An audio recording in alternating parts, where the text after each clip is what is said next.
From the show's obvious attempts at trying to cash in on modern trends, to the absolute absurdity off Season 6's thirst, here are times when NCIS pissed off fans.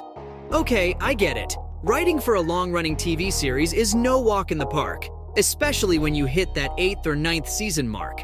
Just ask the folks behind Game of Thrones or The Walking Dead. Their later seasons left fans divided and their reputations a bit tarnished. Now, imagine trying to keep things fresh and exciting for a show that's been on the air for almost 2 decades. That's the wild world of NCIS. Season 19 kicked off in November 2021, and boy, did it stir up some emotions among the die-hard fans. When Jethro Gibbs, played by Mark Harmon, bid farewell to the team, it left a gaping hole in the hearts of viewers.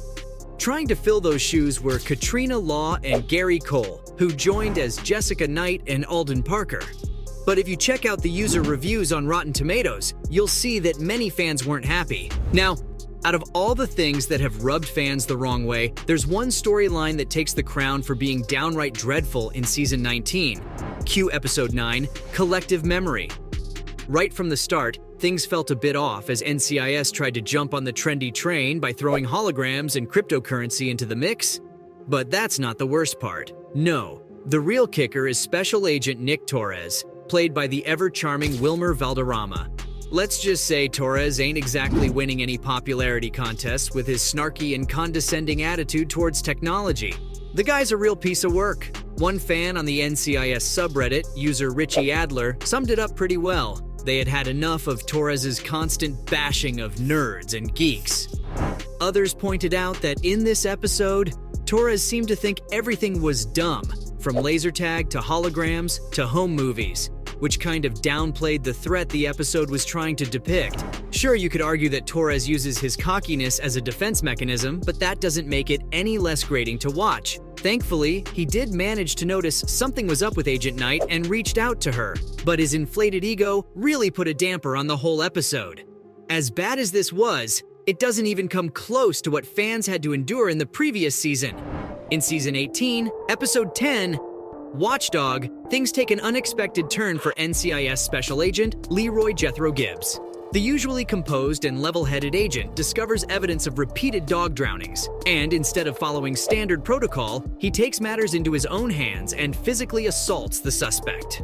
This outburst of anger is uncharacteristic of Gibbs and raises eyebrows among fans. To make matters worse, Gibbs's violent act leads to the suspect suffering injuries and contemplating a lawsuit against the department. But with some creative maneuvering by other members of the team, the true details of the assault are kept hidden, avoiding legal repercussions. But NCIS Director Leon Vance is well aware of Gibbs's guilt and insists on an apology, something he stubbornly refuses to give. The storyline feels out of place for Gibbs, especially considering his legendary stoicism and the reported real-life issues involving a dog on the set of NCIS. Fans on the Reddit page expressed disappointment in Season 18, noting that Gibbs seemed drastically changed. The unexpected shift in his character left viewers puzzled and unsatisfied with the overall season.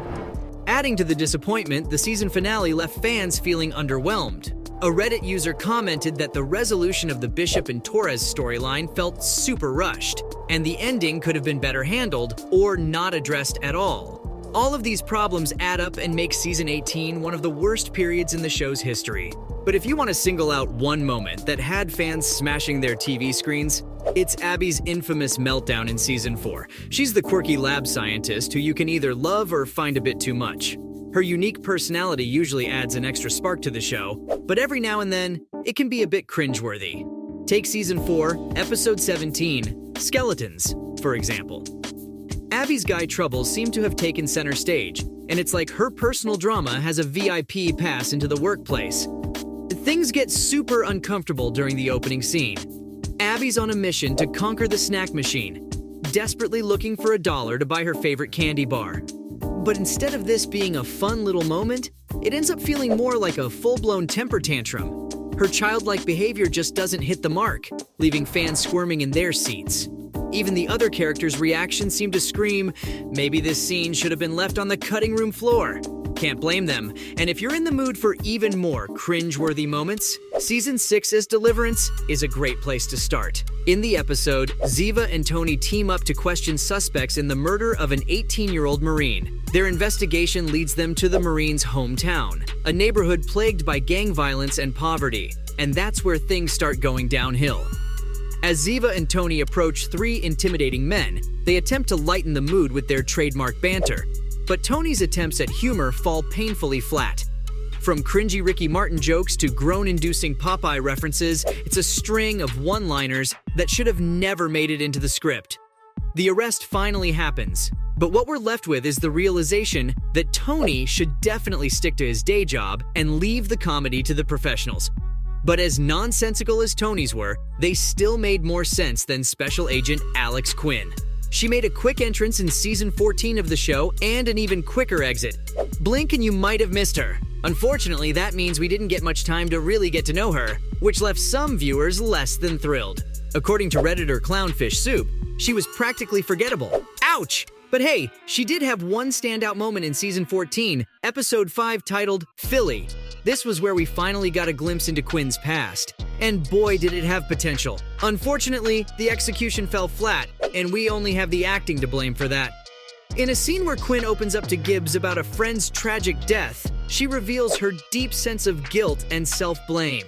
It should have been a heart-wrenching moment, but here's the problem. We'd only just met Quinn, so the emotional impact wasn't quite there.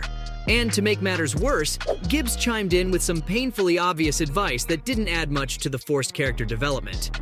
Overall, Quinn's whole arc felt rushed and poorly written, and this scene was only the cherry on top of the cake. Then, in the very next season, we got treated to an episode titled Obsession.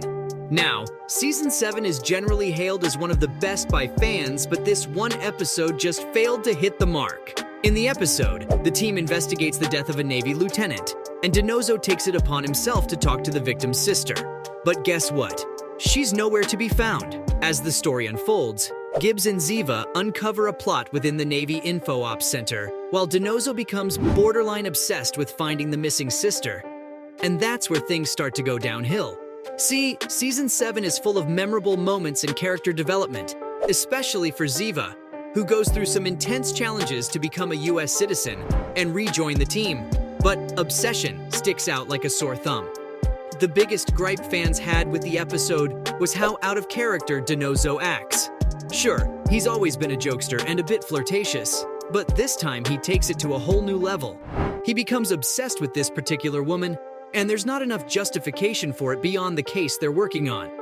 It feels forced and doesn't make much sense. Still though, at least it wasn't as bad as Season 9, Episode 6. Now, this is undoubtedly the worst NCIS episode ever. Aptly named Thirst, it starts off with Special Agent Gibbs and the team investigating the death of a Naval Reserve lieutenant, which at first seems like your typical NCIS case. But hold on tight, because things take a sharp turn when our attention shifts to the blossoming romance between Dr. Donald Ducky Mallard and a woman named Mary. At the start, it seems to be a promising love story, but brace yourself. Mary turns out to be a serial killer. Yep, you heard that right. And when everyone's favorite medical examiner is put in danger, fans are quick to express their discontent. One fan summed it up perfectly, poking fun at how Mary orchestrated the murders just to get Ducky's attention. And let's be honest, we can't blame them for feeling that way. What seemed to turn fans off the most was the lack of realism in this particular episode. While we're used to intense plots in NCIS, this one veered too far into the realm of the absurd. Sure, Ducky's kindness and psychological expertise come into play to resolve the situation, but it still left a sour taste in the mouths of many viewers. In fact, it has earned its spot as one of the least favorite episodes in the entire series. So from the absolute absurdity of Season 6's Thirst, to the show's obvious attempts at trying to cash in on modern trends, these were times when NCIS pissed off fans.